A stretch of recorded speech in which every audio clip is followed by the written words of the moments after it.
Lors d'un vol qui semblait tout à fait ordinaire de Paris vers l'Afrique, un incident apparemment anodin allait provoquer une onde de choc à l'échelle mondiale. Un homme en hoodie, méprisé, un PDG arrogant se croyant roi, et un atterrissage qui allait réécrire l'histoire de la dignité et de la justice sur le continent noir. Le soleil venait à peine de se lever au-dessus de l'aéroport. L'air était calme, paisible, légèrement frais. À l'intérieur du terminal, Ibrahim Traoré attendait tranquillement près de la porte d'embarquement numéro 37. Pas de costume, pas de garde du corps, aucun accessoire ostentatoire. Pour la plupart des gens, il n'était qu'un passager africain parmi d'autres. Mais cet homme n'avait rien d'ordinaire. C'était Ibrahim Traoré, président en exercice du Burkina Faso. Il voyageait toujours ainsi, simplement, discrètement, sans caméra, sans annonce. C'était son style. Il croyait à la proximité avec le peuple, à l'humilité, à la discrétion. Son retour d'une conférence diplomatique en Europe ne faisait pas exception. Il venait de conclure une série de négociations cruciales sur l'or, la souveraineté et l'avenir de l'Afrique. Mais à cet instant, une seule chose comptait pour lui, rentrer chez lui. À l'embarquement du vol Air France pour Ouagadougou, il adressa un sourire chaleureux à un agent de l'aéroport et lança en français « Bonjour, ça va ?» L'agent lui répondit avec le même sourire, sans la moindre idée de l'identité de l'homme qu'il saluait. Et c'était exactement ce que Traoré souhaitait. Il monta à bord en silence, salua poliment les hôtesses et s'installa au siège 2A en classe affaires côté hublot. Personne ne le remarqua, personne ne s'y intéressa. Du moins, c'est ce qu'il croyait. Mais à quelques rangs de là, les murmures commencèrent à se faire entendre. Un cadre français de haut rang, PDG d'un grand groupe énergétique, se rendait lui aussi au Burkina Faso. Habitué aux réceptions luxueuses, tapis rouge, champagne, traitement 5 étoiles. À son arrivée à la porte d'embarquement, un agent lui annonça que la classe affaires était complète. Le PDG montra immédiatement des signes d'agacement. Il ne connaissait pas le mot « non ». Et ainsi, une tension silencieuse se mit à planer, sourde, mais prête à éclater. Après des années à être traité comme un roi, il ne pouvait concevoir de ne pas avoir de siège réservé. Entouré de ses assistants et des employés de la compagnie, il tapait du pied, ses chaussures parfaitement cirées, résonnant sur le sol. « Je suis un partenaire stratégique de plusieurs projets en Afrique », déclara-t-il avec arrogance.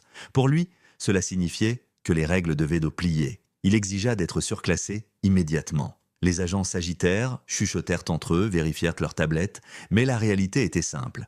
La classe affaires était complète. Chaque siège était pris. Pourtant, le PDG insista. Finalement, la compagnie fit appel à une hôtesse senior. C'était une femme grande, à la peau claire, vêtue de l'uniforme impeccable d'Air France. Elle s'appelait Claire. Son sourire était figé, presque froid. Elle monta à bord avec une seule mission, régler la situation. Dès son entrée, Claire balaya la cabine du regard, vif, précis, presque scrutateur, comme si elle cherchait quelqu'un. Ses yeux s'arrêtèrent sur le siège 2A, où un homme noir était assis, absorbé par son téléphone. Elle hésita un instant. Ibrahim Traoré, imperturbable, aucune montre de luxe, aucun assistant, aucun signe de pouvoir. Juste un homme noir en hoodie. Claire échangea un regard avec une collègue et murmura « C'est probablement une erreur ». Elle s'approcha, afficha un sourire contraint et demanda d'un ton à la fois poli et ferme « Monsieur, puis-je voir votre billet d'avion, s'il vous plaît ?» Traoré leva les yeux, hocha la tête et lui tendit son billet. Claire l'examina attentivement, puis le regarda à nouveau. Le numéro du siège était exact, mais quelque chose au fond d'elle la dérangeait. À ses yeux, cet homme ne ressemblait pas à ce qu'elle s'attendait à voir en classe affaires. Et quelques minutes plus tard, elle revint avec un sourire encore plus faux que le précédent. Cette fois, la demande fut plus directe. « Monsieur, je suis désolé, mais il se pourrait que nous ayons besoin de votre place pour un autre passager. Serait-il possible de vous transférer en classe économique? Une compensation vous sera offerte. » Une humiliation, silencieuse, mais tranchante. Ibrahim Traoré haussa légèrement les sourcils. « Et pourquoi moi ?» demanda-t-il, d'une voix toujours sereine. « Aucune raison particulière, monsieur, » répondit l'hôtesse en tentant de garder son calme. « C'est simplement un petit ajustement pour l'un de nos clients privilégiés. »« Un client plus important que moi ?» répondit-il avec douceur. Claire ne dit rien, se contentant de sourire. Quelques passagers commencèrent à jeter des regards discrets, sentant qu'une tension flottait dans l'air, mais sans intervenir. Ibrahim s'adossa à son siège et déclara tranquillement « Je ne quitterai pas ma place ». La tension montait, mais la tempête, elle, était encore à venir. Claire resta figée. Un homme comme lui, oser dire « non », c'était inhabituel, surtout venant d'un passager africain, et encore moins durant son service. Elle tenta de sourire à nouveau, mais son orgueil venait d'être ébranlé. « Monsieur, je dois insister. C'est pour des raisons opérationnelles, dit-elle d'un ton plus sec. Traoré ne broncha pas. Il la regarda droit dans les yeux. Si c'est vraiment pour des raisons opérationnelles, alors pourquoi suis-je le seul concerné? Claire resta un instant sans voix. Elle ne s'attendait pas à une résistance aussi calme et déterminée. Autour d'eux, les passagers de la classe affaires suivirent désormais la scène attentivement. Un homme replia son journal, une femme cessa de taper sur son clavier. Quelque chose clochait, mais personne n'osait encore intervenir. Le PDG français n'était toujours pas monté à bord. Il restait bloqué à la porte en attente d'un siège. Claire se précipita dans le cockpit, chuchota quelque chose au commandant, puis revint, visiblement décidée. Cette fois, elle ne dit plus un mot à Traoré. Elle se dirigea vers un autre passager noir en classe affaires, puis vers un deuxième. Claire semblait cibler ceux qui, selon son jugement, n'avaient pas leur place ici. Ce fut sa deuxième erreur. Traoré, lui, restait immobile. Il observait, impassible. Mais dans son esprit, il analysait, écoutait, retenait. L'humiliation ne le mettait pas en colère. Elle le concentrait. Un jeune homme africain, la trentaine, sembla déconcerté lorsque Claire pointa son siège. « Monsieur, nous allons devoir vous transférer en classe économique. » Le jeune homme demanda « Pourquoi moi ?» Claire ne répondit pas. Elle se contenta de prendre son billet. C'est à cet instant que Traoré se leva. Ça suffit. Sa voix n'était pas forte, mais elle était lourde de gravité. Vous prenez vos décisions sur la base de la couleur de peau, pas des billets. Cela s'appelle de la discrimination. Claire blêmit légèrement. « Monsieur, je dois vous demander de vous rasseoir. Veuillez ne pas provoquer d'incident. » Traoré la fixa un instant. Claire retint son souffle. Il y avait dans son regard quelque chose de puissant, de stable, de profondément ancré. Mais elle ne savait toujours pas qui il était. À ses yeux, ce n'était qu'un passager de plus en train de faire des vagues.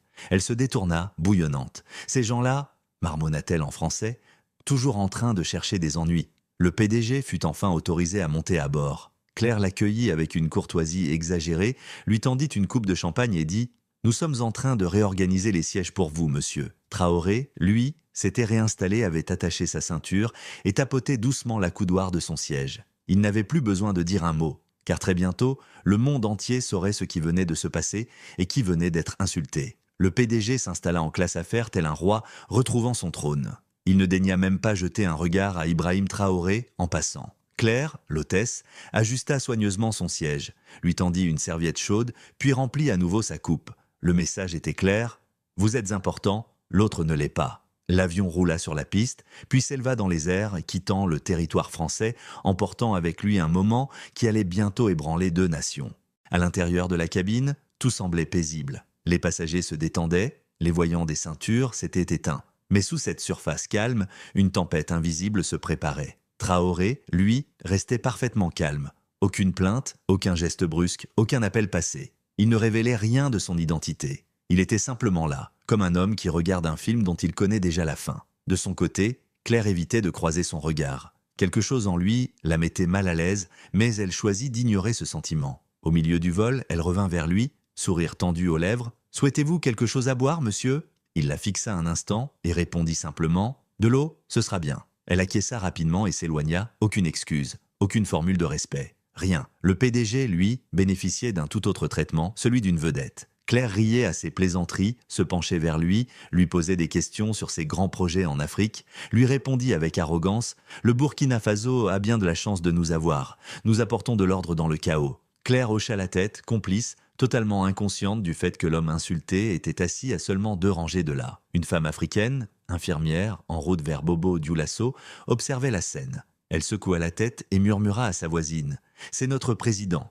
ils ne se rendent quand même pas compte de qui ils insultent. » Sa voisine ouvrit de grands yeux, mais personne ne dit un mot. Le président ne cherchait pas à attirer l'attention, et personne n'osait briser le silence. Le temps passa. Les lumières de la cabine s'atténuèrent. La plupart des passagers s'endormirent, mais Ibrahim Traoré restait éveillé, les yeux perdus au-delà du hublot, observant les nuages. Il n'était pas en colère, il était patient. Et quand l'avion toucherait terre, à Ouagadougou, cette patience entrerait dans l'histoire. L'appareil amorça sa descente. Les lumières se rallumèrent, le commandant annonça l'atterrissage en français puis en anglais. Les passagers s'étiraient, attachés de leur ceinture. Claire descendait l'allée, sa tablette en main, continuant de sourire au PDG, ignorant toujours délibérément Ibrahim Traoré, comme s'il n'avait jamais existé. Dehors, le spectacle était saisissant, le soleil illuminait la terre rouge d'un éclat doré. La ville se réveillait sous l'avion en approche, mais ce qu'aucun passager ne voyait encore, c'était le cortège aligné sur le tarmac, une file de SUV noirs, des véhicules militaires et l'escorte présidentielle entrant sur la piste. Dans la cabine, les murmures recommencèrent, discrets. « J'ai vu des soldats. Est-ce qu'on atterrit en zone de guerre ?» demanda un touriste étranger, inquiet. Non, c'est un protocole militaire, répondit un autre. Il doit y avoir une personnalité très importante. Le PDG esquissa un sourire suffisant. C'est sûrement pour moi, plaisanta-t-il à Claire. Elle rit avec lui, déjà prête à lui faire quitter l'avion avant tout le monde. Elle envisageait même de l'accompagner personnellement jusqu'au terminal, en vrai VIP. Mais avant même que l'avion ne se soit complètement arrêté, l'atmosphère bascula. Par les hublots, les passagers aperçurent les gardes présidentiels en uniforme impeccable, fusils en bandoulière, posture droite et sévère. Derrière eux se tenaient les plus hautes autorités du Burkina Faso. Le ministre de la Défense, le ministre des Affaires étrangères, les chefs de la sécurité nationale, tous immobiles sous le soleil brûlant, comme des statues incarnant le pouvoir. Claire jeta un regard dehors, figée. « Mais qu'est-ce qui se passe » murmura-t-elle. Le PDG se leva, ajusta son costume, rayonnant d'assurance. « Évidemment, c'est pour moi, déclara-t-il. Je vous l'avais dit, je suis sur de très gros projets ici. » Mais avant que quiconque ne puisse descendre, un officier imposant, coiffé d'un béret noir, monta à bord. Le bruit sourd de ses bottes résonnait dans la cabine à chaque pas. Alors qu'il remontait lentement l'allée, son regard balayant les visages. Il s'arrêta au siège 2A. Il leva la main à son front et salua avec solennité. « Monsieur le Président, bienvenue chez vous. » Un silence total envahit la cabine. On aurait pu entendre une épingle tomber. Le visage de Claire devint livide. Ses yeux passaient frénétiquement de l'officier à l'homme qu'elle avait méprisé durant tout le vol. Ses mains se mirent à trembler. Ibrahim Traoré se leva lentement. Calme, digne, sans dire un mot. Le PDG recula d'un pas bouche bée. « Président » balbutia-t-il. Traoré se retourna, hocha simplement la tête, sans colère, sans arrogance, juste comme un homme qui n'a plus rien à prouver. Un autre officier entra dans la cabine. « Nous avons reçu des instructions » déclara-t-il d'une voix glaciale en fixant Claire et le PDG. « Vous allez devoir nous suivre immédiatement. »« Attendez, mais pourquoi moi » murmura Claire. « Vous êtes placé en garde à vue pour interrogatoire » répondit l'officier catégorique. « Vous avez publiquement manqué de respect à un chef d'État sur son propre sol, c'est une faute grave. » Claire esquissa un sourire nerveux, balaya la cabine du regard à la recherche d'un soutien. « Non, il doit y avoir une erreur, je faisais juste mon travail. » Mais personne n'écoutait. Traoré descendit de l'avion, accueilli par la garde présidentielle, les ministres et les acclamations de la foule massée derrière les barrières de l'aéroport. Les flashs crépitaient de toutes parts. Le chef de l'État était de retour, et cette fois, tout le monde connaissait la vérité. Il avait voyagé parmi eux comme un homme ordinaire, et ceux qui l'avaient jugé sur son apparence devaient désormais rendre des comptes. À bord, Claire et le PDG français furent escortés, menottés. Les passagers observèrent la scène sidérés, en silence. Ils descendirent de l'appareil, la tête basse, l'arrogance brisée. Et ce n'était que le début. Le tarmac brûlait sous le soleil de Ouagadougou, mais tous les regards suivaient les deux personnes désormais sous escorte. Claire, hôtesse d'Air France, et le puissant PDG venu de France. Leur sourire condescendant avait disparu, leur suffisance aussi. Ne restait ainsi que la stupeur, la peur et l'incrédulité. Ils furent installés dans 2 SUV noirs distincts, entourés par la garde présidentielle. Personne ne leur adressa la parole. Même les officiers restaient silencieux. Mais ce silence résonnait plus fort que n'importe quelle remontrance. C'était le silence de la souveraineté retrouvée. Le silence d'une dignité restaurée. Dans le hall d'arrivée, le président Ibrahim Traoré apparut devant un groupe restreint de journalistes. Sa voix était calme, sans la moindre colère, mais chaque mot portait comme une lame. « Au Burkina Faso, nous ne jugeons pas la valeur d'un homme à la couleur de sa peau. Nous ne nous inclinons ni devant l'argent, ni devant les réflexes coloniaux. Ici, nous respectons la dignité, l'humanité et notre peuple. Ceci est la nouvelle Afrique. » L'histoire fit l'effet d'une traînée de poudre. La vidéo fuitée montrait l'accueil du président par une garde militaire impeccable et le PDG arrêté comme un vulgaire voleur. Les réseaux sociaux s'enflammèrent. Les hashtags devinrent viraux. Respect Africa, I stand with Burkina, how dare they. La jeunesse africaine du Cap au Caire célébrait. Elle venait d'assister à un moment qu'elle n'oublierait jamais. Au ministère de la Justice, Claire et le PDG furent officiellement inculpés pour outrage public et discrimination envers un chef d'État, manque de respect en territoire burkinabé, abus de pouvoir et intimidation volontaire. L'ambassade de France intervint immédiatement. Les lignes téléphoniques chauffaient. Les demandes diplomatiques affluaient. Mais la réponse du président Traoré fut claire. Ceci n'est pas une colonie. C'est une nation souveraine. Ils répondront devant la justice comme n'importe quel autre citoyen. Pendant ce temps, Air France tentait de gérer la crise. En moins de 24 heures, la compagnie publia un communiqué officiel. Des excuses maladroites, truffées de langue de bois et de regrets creux. Mais c'était bien trop tard. Le peuple burkinabé appelait au boycott. Et d'autres pays africains prirent tour à tour la parole. Claire, désormais détenue dans un centre de rétention en périphérie de Ouagadougou, éclata en sanglots pendant son interrogatoire. Je ne savais pas qui il était, sanglota-t-elle. Je suivais simplement les procédures. L'enquêteur la fixa, impassible. Vous n'aviez pas besoin de savoir qui il était. Vous aviez simplement à le traiter comme un être humain. Le PDG, désormais menacé de poursuites non seulement au Burkina Faso, mais aussi en France, tenta d'utiliser son influence et ses réseaux politiques pour échapper à la justice. Mais le tribunal rendit un verdict sans équivoque. Pas d'immunité, pas de privilège. La justice doit être la même pour tous. Ibrahim Traoré, lui, ne chercha jamais à fanfaronner. À aucun moment, il ne les tourna en ridicule. Il retourna simplement au palais présidentiel et reprit son travail, construire des routes, transmettre le pouvoir à la jeunesse, renforcer l'armée, protéger la nation. Mais ce moment, là-haut dans cet avion, est devenu légendaire. Un homme silencieux, vêtu d'un simple hoodie, une hôtesse guidée par ses préjugés, un PDG aveuglé par son orgueil, et un atterrissage qui a tout bouleversé. Cette histoire ne parle pas seulement d'un atterrissage, c'est un avertissement adressé au monde entier. Ne jugez jamais quelqu'un sur son apparence, car la personne que vous méprisez pourrait bien être celle qui écrit le destin d'un peuple. Et vous, que pensez-vous de ce silence plein de puissance du président Ibrahim Traoré? Croyez-vous que l'Afrique est en train de s'éveiller et de réclamer enfin sa dignité? Partagez vos réflexions en commentaire. Et si cette histoire vous a touché, n'hésitez pas à la diffuser autour de vous. Nous reviendrons bientôt avec d'autres récits forts qui touchent du l'âme et éveillent les consciences. À très vite, là où la vérité, la justice et la dignité sont toujours la destination finale.